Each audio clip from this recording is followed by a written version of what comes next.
Live, local, late breaking. This is WNBF News at 7.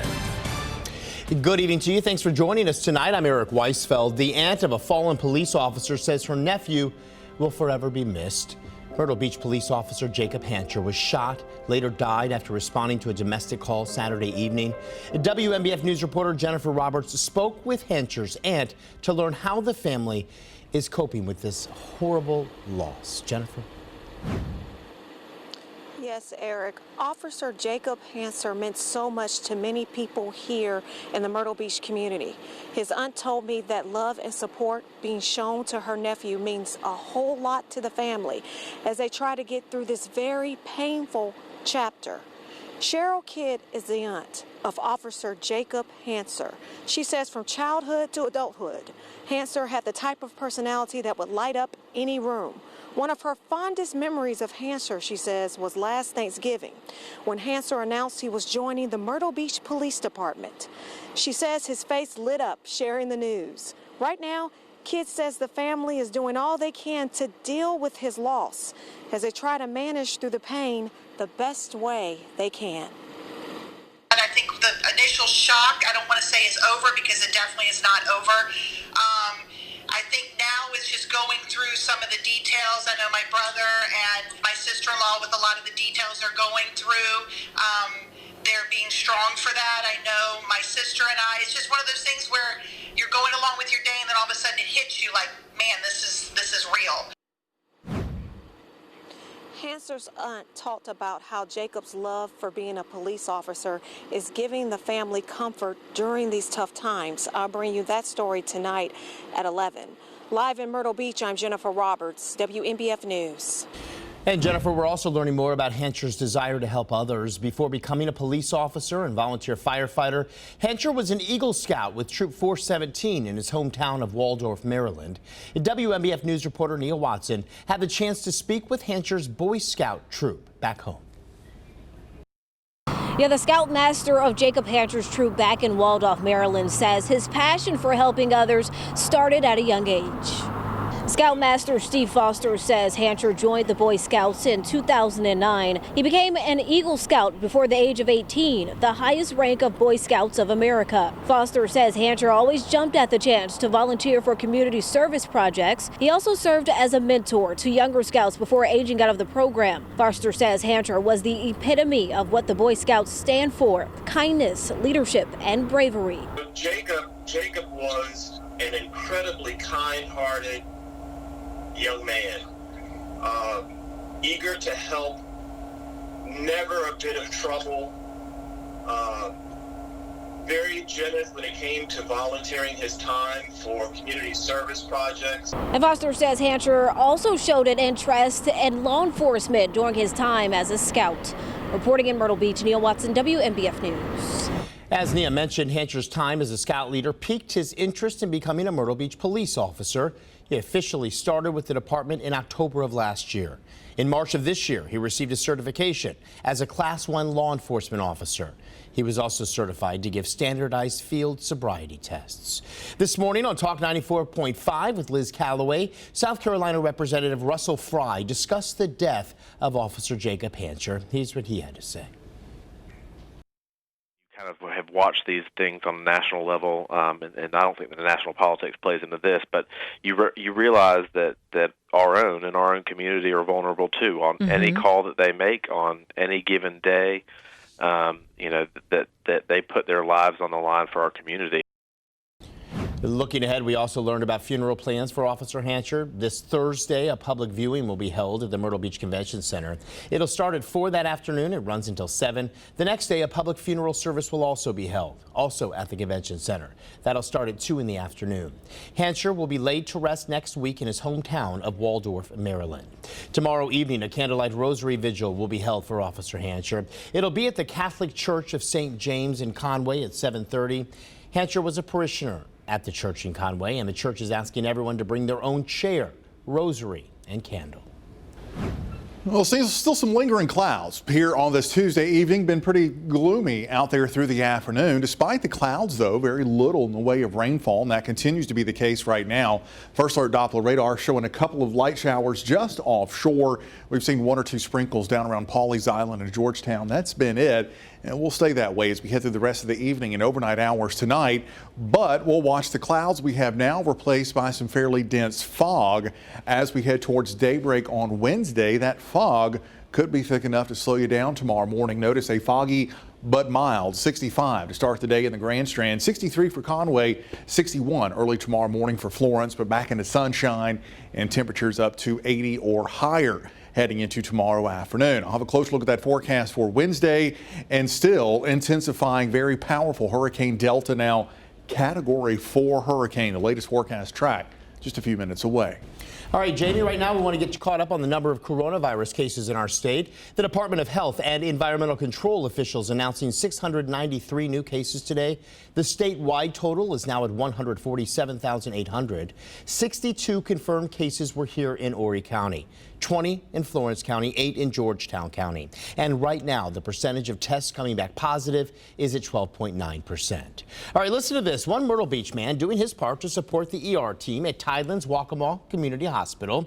Jim DeFeo has provided meals for the team every Saturday evening since March. He and his wife Jerry partnered with Pizza Hut, Bojangles, and Tofino's to provide that food. DeFeo says he's already planning a special Thanksgiving meal for the team. Horry County Schools creating a dashboard that lets families know how many confirmed coronavirus cases are in the district and at which schools. That dashboard shows the total number of cases for the school district, along with the number of active positive cases in the district. And it also displays the total number of cases in each school and the number of current positive cases. As of today, there have been 42 total COVID-19 cases within the school district. 13 of those were staff, while the other 29 were students, and we're told the dashboard will be updated daily at 4 o'clock. Election day is still 28 days away, but voters can cast their ballots right now. Absentee voting started yesterday. WNBF News reporter Patrick Lloyd found out how the first 2 days went here in Horry County. Things have definitely been busy here at the Horry County Elections Office in Conway. Many people showed up to cast their ballots today. Take a look at this video here from earlier today. You can see the line of people stretching out the door here at the Elections Office. The good news, though, is voters tell me the line moved right along. I spoke with some people who had to wait around 10 or 15 minutes to vote. Horry County Elections Director Sandy Martin says a little over 2,000 people voted yesterday between this location and the other 3 locations the county opened up for absentee voting. She says she arrived to work today before 7 o'clock and people were already waiting outside the building. She says she expects the next 28 days to be busy as well, based on how things went at all voting locations yesterday. I have one of my staff members at each of those locations, so they're pretty much the same way. It's steady. They voted about 500 at the North Strand Rec and the South Strand Rec. Carolina Forest, I think, did a little over 300 yesterday. Even though the high voter turnout makes Martin and her staff members work extra hard, she still encourages people to vote absentee in person because hopefully that will eliminate some of those long lines on Election Day. Reporting in Conway, Patrick Lloyd, WNBF News. And speaking of those absentee ballots, South Carolina voters who mail theirs in after October 7th will need to have a witness signature or their votes won't be counted. Last night, Supreme Court justices released a 2-page order granting a request to reinstate that witness signature requirement on absentee ballots. South Carolina law has required the witness signature for decades now. Election officials say finding a witness should not be difficult. Any other person can be a witness, so it's very easy to do this. Literally any other person. There's not an age requirement. This is not a notary thing. It's literally any other person. Under the order from the Supreme Court, mailed absentee ballots received by October 7th without witness signatures will still be counted, but any received after that date without a witness signature will not. Next at 7, it might be October, but hurricane season far from over. We have an update on Hurricane Delta as it continues to move closer to the states, plus a look at the impacts it could have right here in the Carolinas.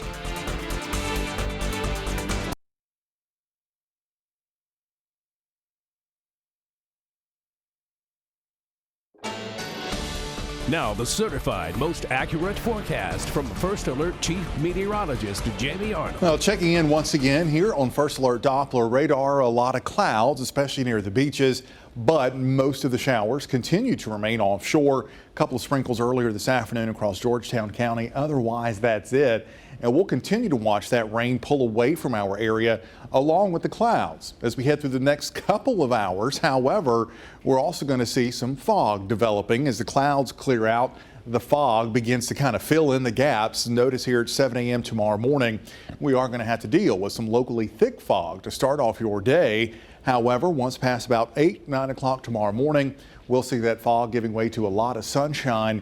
And with that sunshine tomorrow afternoon, quite a warm up on the way. Look at these temperatures. We'll hit 80 for Myrtle Beach and the Grand Strand, 82 in Conway, 83 tomorrow afternoon in Florence, 83 also as we head towards Darlington. And we'll keep those 80-degree temperatures going all the way through the end of the work week and into the weekend, all while continuing to watch Delta continues to rapidly intensify. Remember, this was just classified as a tropical storm yesterday morning. Now it's a Category 4 hurricane, 145 mile per hour winds moving to the west-northwest at 17 miles per hour. Notice Cozumel right there, Cancun right about there, Playa del Carmen kind of in between. A lot of those popular vacation destinations, unfortunately, going to be taking nearly a direct hit.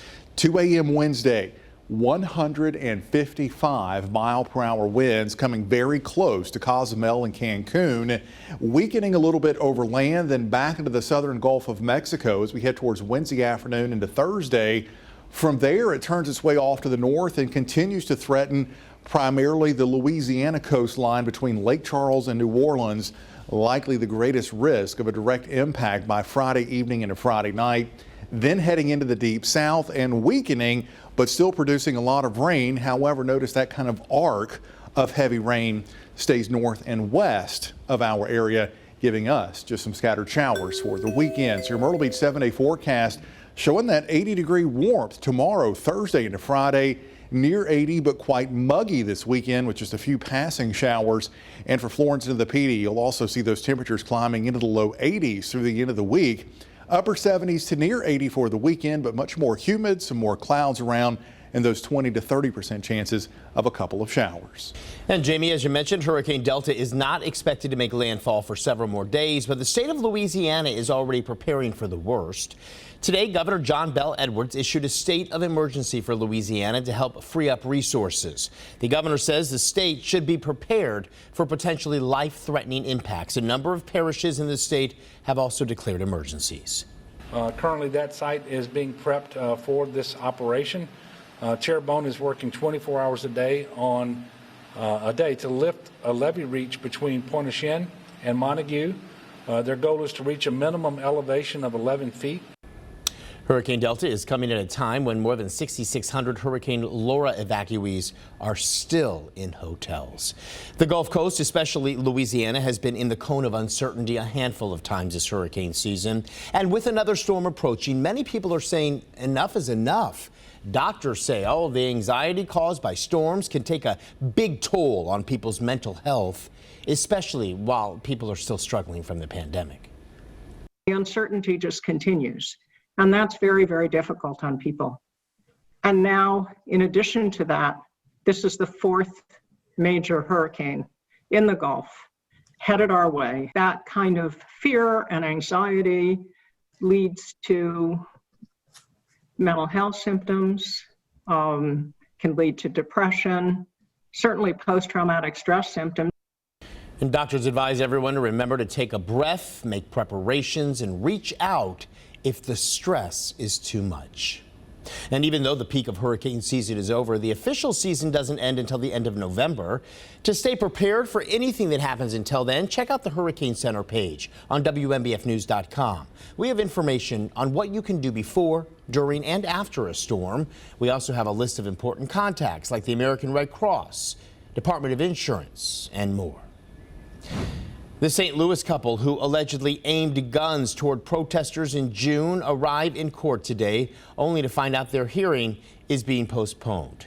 Mark and Patricia McCloskey's hearing on charges of unlawful use of a weapon has been rescheduled now for October 14th.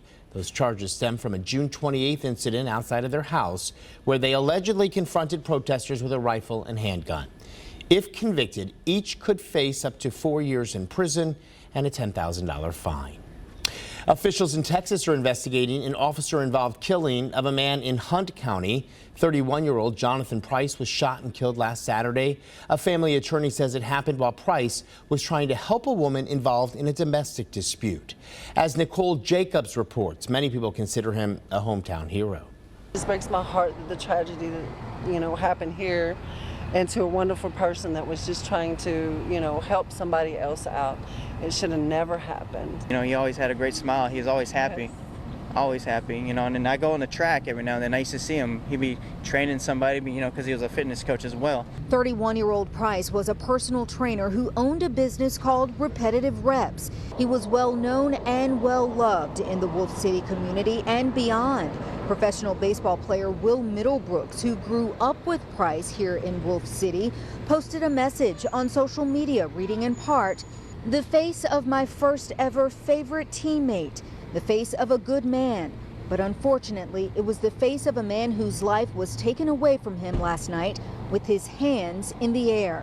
According to Price's family, he was first tased by a Wolf City police officer and then shot multiple times. But attorney Lee Merritt says Price was simply trying to break up a domestic dispute he witnessed at a convenience store on Santa Fe Street. Jonathan saw a domestic dispute unfolding between two people he did not know.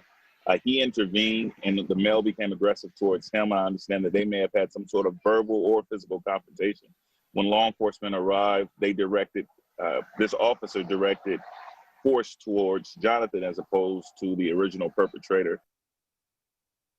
Nicole Jacobs with that report. And today, Texas Rangers arrested and charged the Wolf City police officer involved in this shooting. Sean Lucas was taken into custody and charged with murder following a preliminary investigation. A statement released by the Texas Department of Public Safety claims Price resisted the officer in a, quote, non-threatening posture, that Lucas's actions were not objectionably reasonable. No word as to when Lucas will make his first court appearance. And week 2 of Extra Point is in the books, and now we're looking ahead to another busy night under the lights. Next in sports, I'll announce this week's Game of the Week.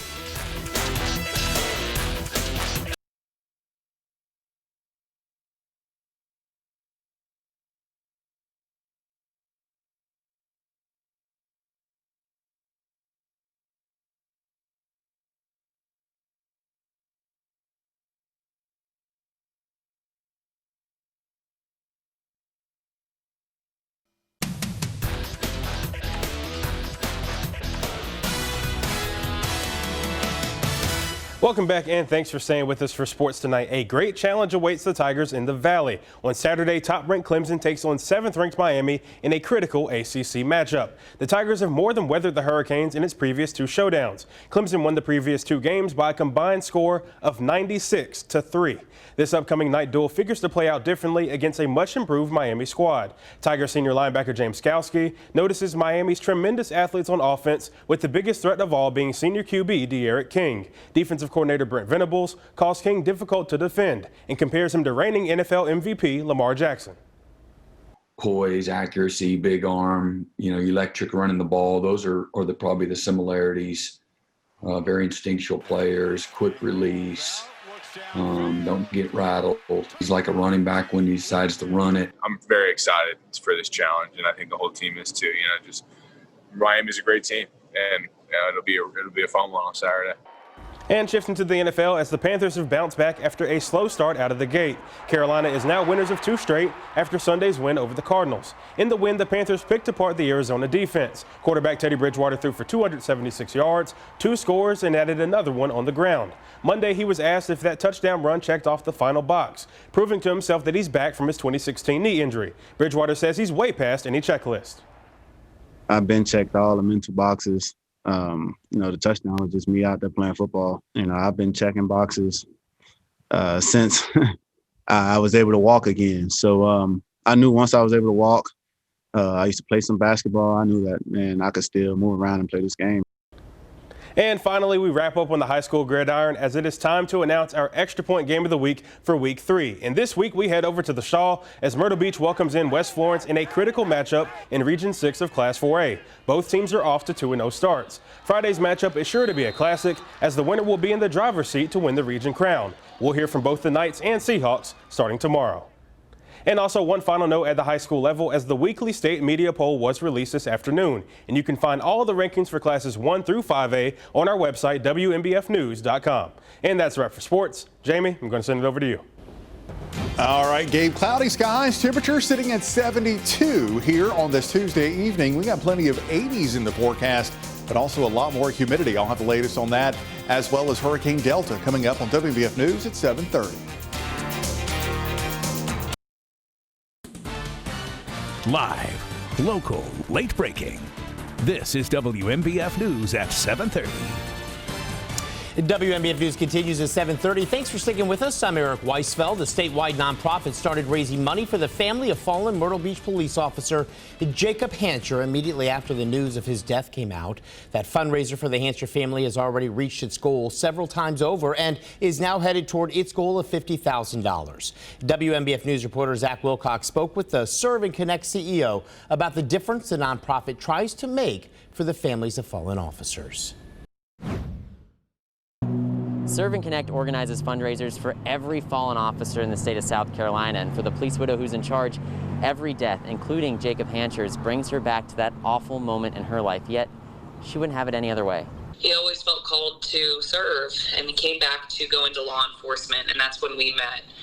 You know, I don't know if there's such a thing as love at first sight, but if there is, that was it. Cassie Allie Ray will never forget the moment she met her husband, Greg. She'll never forget the moment she and Greg welcomed their son, Sal, into the world. I had everything that I ever wanted with Greg and Sal in my life. She'll also never forget the moment she found out Greg died on duty one night just 6 months later. There was both the extreme emotional grief of losing my husband, my partner, my best friend, but also the provider in our family. And to think how we could move forward and I could continue to raise our son without him was very scary. Cassie was fortunate to get a lot of support from her community, both emotionally and financially. She realized every family that loses an officer in the line of duty must go through the same thing. So she founded Serve and Connect in Greg's memory. Serve and Connect raises money for every fallen officer in the state of South Carolina. Something I say often when I talk to families who've lost is, this is the worst club to be a part of, but now that we're here, I'm here for you in any way, as little or as much as you want us to be. Serve and Connect has raised over $600,000 for the families of fallen officers, including nearly $40,000 for Jacob Hancher's family. The Hancher fundraiser has gotten donations from 24 different states. Cassie will continue these fundraisers with Greg in mind every time. I feel honored and proud that we can do what small bit we can to support the family because I know how much it matters. Serve and Connect's fundraiser for the Hancher family will stay open for the next 87 days, and you can find information on how to donate on our website, WNBFnews.com. In Myrtle Beach, Zach Wilcox, WNBF News. And looking ahead, there will be a memorial bike ride this weekend in honor of Officer Hancher. The Ride for Jacob event will start at 4 o'clock Saturday afternoon at Captain Archie's in North Myrtle Beach. First stop will be at Whiskey Beach Bar and Grill on North Kings Highway before riding on to Tavern in the Forest. Riders will then pass by the Myrtle Beach Police Department before ending at Bar Louie at Broadway at the Beach for a concert with the South Country Outlaws. Well, plenty of clouds, been kind of hanging tough through most of the day today, but very little in the way of rainfall. That continues out there like that right now. A sprinkle or two just offshore. Otherwise, that's it. But something we are going to have to keep an eye on overnight tonight, towards daybreak tomorrow, the development of fog. Some of that fog likely to be quite thick, at least in spots, as you're heading out the door to start your day on Wednesday. That morning commute forecast keeping us foggy at times, but mild. 65 tomorrow morning in Myrtle Beach, 61 for Florence and Dillon, 62 for Darlington and Marion. Despite the fog tomorrow tomorrow morning, though. Plenty of sunshine and temperatures well up into the 80s by tomorrow afternoon. We're also continuing to watch the beast of a hurricane now, Hurricane Delta, very powerful Category 4 hurricane, 145-mile-per-hour winds, and still likely to get stronger before getting close to Cozumel and Cancun. By daybreak tomorrow, I'll have the latest forecast track. I'll look at rain chances here through the weekend coming up. Florence County voters will head to the polls in just over a month, but they won't just vote for political candidates. WMBF News reporter Cameron Crowe spoke with a Florence City councilman about the importance of a sales tax up for referendum. Back in 2006, voters implemented a penny sales tax in Florence County. In 2013, they re-implemented the tax. This November, the penny sales tax is back on the ballot for a third time. Florence City Council member George DeBailey wants people to understand this isn't a new tax, but an extension of a tax which has been in place for 14 years. If the tax is re-implemented, the city of Florence is set to receive $40 million. Each municipality in Florence County had to submit a list of things they would use the tax funds for. Those funds are restricted and can only be used on the projects submitted on each list.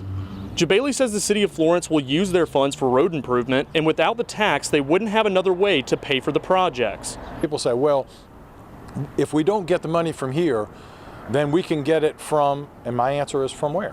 Where else is the money going to come from? And there is no other or else. It's either we continue to do the work that needs to get done and we use these funds to do it, or we don't do it. DeBailey encourages voters to read the penny sales tax referendum prior to Election Day. Reporting in Florence, I'm Cameron Crowe, WMBF News. Since the pandemic began, South Carolina has paid out nearly $4 billion in unemployment and pandemic-related benefits. Today, the Department of Revenue is reminding those using unemployment compensation that it is taxable. Those who have received pandemic-related compensation, DOR is recommending you prepare for a tax statement. The state's Department of Unemployment and Workforce says more than 700,000 workers have now filed unemployment claims in South Carolina. A new loan program is helping small businesses in Columbia overcome financial struggles they've taken on due to the pandemic. The Resilient Columbia Cares Act revolving loan program will distribute $2.9 million to businesses in need. Gray Media's Caroline Colburn spoke with city leaders about the importance of this loan. At Tolliver's Main Event Barbershop, co-owner Chris Tolliver says it's taken nearly 2 months to get business back up and running smoothly. We just thank the Lord that we've been able to stay healthy. He's one of thousands of small business owners who had to close up shop for 6 weeks this spring. We used to always say in the barbershop that we'll have the ability to cut hair on a 7-day-a-week basis, and there's nothing that could shut us down. Even when other businesses was being closed, it just didn't hit until it was our business. In June, Columbia City Council dished out forgivable loans of up to $10,000 to small businesses like Tolliver's. Mayor Benjamin did a fine job as far as softening the blow for us, because without that money, then who knows what would have happened. But now these businesses can apply for up to $200,000 to help provide a safe work environment, to purchase necessary supplies, or even to expand. That will help us with improving the ventilation system in the barbershop. That will also help us as far as putting plexiglass around the stations. That may help us with, let's say, spraying some form of disinfectant spray. We're really hoping this will help businesses that have been hit really hard through the pandemic, enable for them to not just stay in business, but to continue to grow. These loans will be at 0% for the first year and then increase to 2.5% for the rest of the loan term. And thanks to this extra cash, Tolliver's hopes to be in business for another 40 years. Next is 7:30. Heart problems for student athletes after fighting COVID-19. The concerns health experts are raising about the long-lasting impacts after recovery.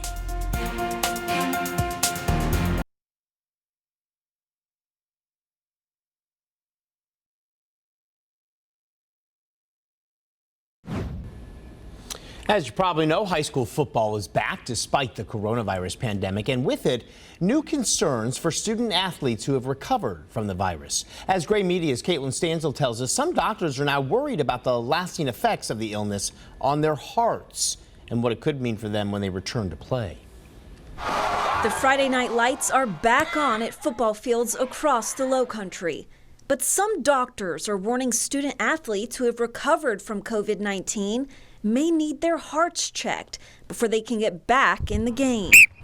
Myocarditis is one of the main things that we get concerned about with an infection and then causing sudden cardiac death or a major event with sports participation. Dr. Lanier Jackson is a pediatric cardiologist with the Medical University of South Carolina. He's concerned about a rare but potentially deadly complication that can linger long after a child has recovered from the coronavirus. If your kid has significant symptoms, particularly related to COVID-19, it is at least worth checking in with your pediatrician. Jackson is encouraging pediatricians to check for inflammation around the heart. Most people will end up being completely fine, but the hope is that by screening, we'll find those patients that do have myocarditis. And the hope is that it's very, very, very rare. We just are trying to prevent any kind of catastrophic event from happening. Sports physicals don't require EKGs, which check the electrical activity of the heart. Instead, it's up to the doctor to order one. And Jackson hopes his work to bring awareness to this potential issue will encourage physicians to do so. If you're greater than 12 and you have this kind of moderate infection, then we recommend getting an EKG. And if your EKG is normal, you're cleared. And if it's abnormal, that's when you filter over to see a specialist. He's calling on schools and sports clubs to have defibrillators on hand because it could be the difference between life or death. The quicker that you get them on a defibrillator and shock them, the better their outcome is. In 2008, state lawmakers mandated that each high school have a defibrillator on site, but some districts have gone above and beyond what's required.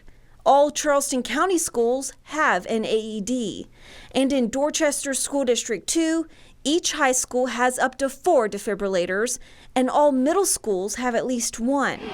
Plus, on the sidelines, athletic trainers in both districts have AEDs on hand in case of an emergency.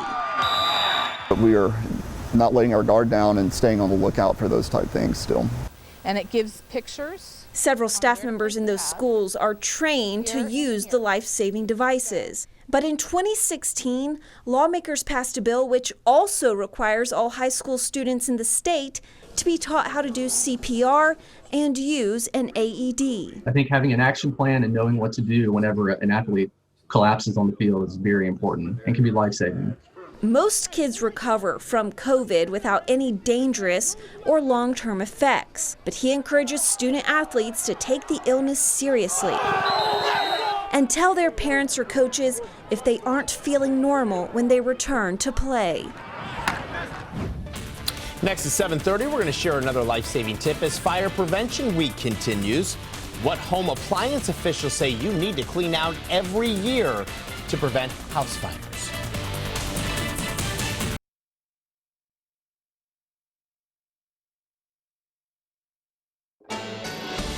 Now, the certified most accurate forecast from First Alert Chief Meteorologist Jamie Arnold. Well, pretty quiet and tranquil weather for our area here as we work our way through the rest of the week. Anything but that across the northern Caribbean into the Gulf of Mexico as we continue to watch just a buzzsaw now. Dangerously powerful Category 4 Hurricane Delta. 145 mile per hour sustained winds and making a beeline for places like Cozumel and Cancun, Mexico around daybreak tomorrow morning. And by that point, likely even a bit stronger, getting close to potentially Category 5 strength. Notice future radar showing the well-defined eye here coming very close to Cozumel and Cancun over towards Playa del Carmen, all of those very popular vacation resorts kind of blast through there tomorrow morning. And by tomorrow afternoon, it's once again back out over the very, warm waters of the southern Gulf of Mexico. Look at this track kind of close up. 155 mile per hour winds around 2 a.m. on Wednesday afternoon, weakening a bit because of its journey across land, but then likely strengthening once more, perhaps even back up to Category 4 strength for a while across the central Gulf of Mexico. And then we'll watch Delta begin to make that turn and unfortunately targeting the areas between New Orleans and Lake Charles. Remember, Lake Charles just devastated by Laura back towards the end of August. The last thing they need is another powerful hurricane, but certainly looks to be the case. And then we watch the decaying remnants of Delta move all the way into parts of Tennessee, Alabama, Mississippi, and Georgia, and bringing a lot of tropical moisture with it. Notice this is the moisture meter. We'll start this on Friday. Obviously, there is all the tropical moisture associated with Delta. That comes on shore. However, the broad circulation around Delta starts to allow tropical moisture to flow in off the Atlantic into our area as we head towards Saturday into Sunday. And as a result, it's warm, it's muggy, and we're throwing in the chance for a couple of spotty showers at times over the weekend. Certainly not a washout, but a couple of showers, maybe even a thunderstorm or two, both Saturday and Sunday. For tomorrow, though, going to have to watch for some fog early tomorrow morning. Temperatures in the low to mid 60s for your out-the-door forecast. The fog burns off by 8 or 9 tomorrow morning. We're back into bright sunshine and temperatures warming quickly into the upper 70s to near 80 by lunchtime. And by the time we head towards tomorrow afternoon, 80 on the beaches, temperatures all the way into the low 80s across the PD. Eric? Well, today marks day 2 of Fire Prevention Week. Yesterday on Grand Strand Today, Hallie Murrow spoke with Myrtle Beach Fire Rescue about a tool that gives first responders immediate access into secure buildings, residences, and commercial buildings in case of fire. Today's focus is on dryer vent safety. On average, about 16,000 fires happen due to clogged dryer vents every year. The owner of the locally owned company, Bactronics, says people go years without cleaning out that vent. What happens, the vents get clogged, and then it prevents the lint from going out in hot air, and it builds up and it heats up and it catches fire. Not only that, it also hampers the efficiency of your dryer, so you use more energy. So once a year you should clean your dryer vents and have them disinfected. Buseng says that a dryer vent fire is the #1 cause of house fires in the United States. For more Fire Prevention Week tips, make sure you check out Grand Strand Today tomorrow morning starting at 11. In your health headlines tonight, the World Health Organization says a COVID-19 vaccine may be ready before the end of this year. The WHO's Director General says scores of vaccines are being developed across the globe in an effort to stem the spread of the coronavirus. Right now, 9 experimental vaccines are in the pipeline of the organization's COVAX Global Vaccine Facility.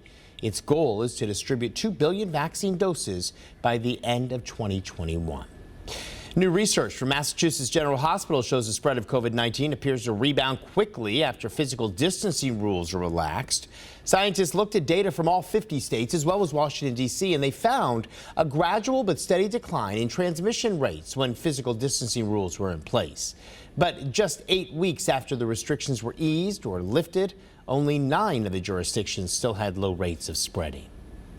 Well, did you hear? Santa Claus is coming to Conway in 3 minutes. Which popular holiday events were approved by city council leaders?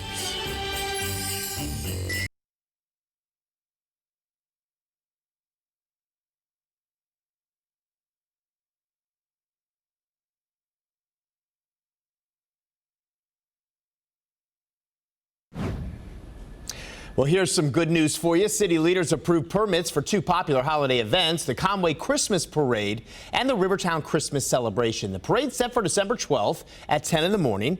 The Rivertown Christmas Celebration will take place every Thursday night in December. Speaking of approved events, South Carolina State Fair may be a little different this year with its new format, but the food menu will still be the same. The menu includes those classic Fisk fries, elephant ears, funnel cake, corn dogs, turkey legs, caramel apples, and so much more. It's time for dinner. This year, the food will be offered via the new drive-through system at the fairgrounds from October 20th through the 24th.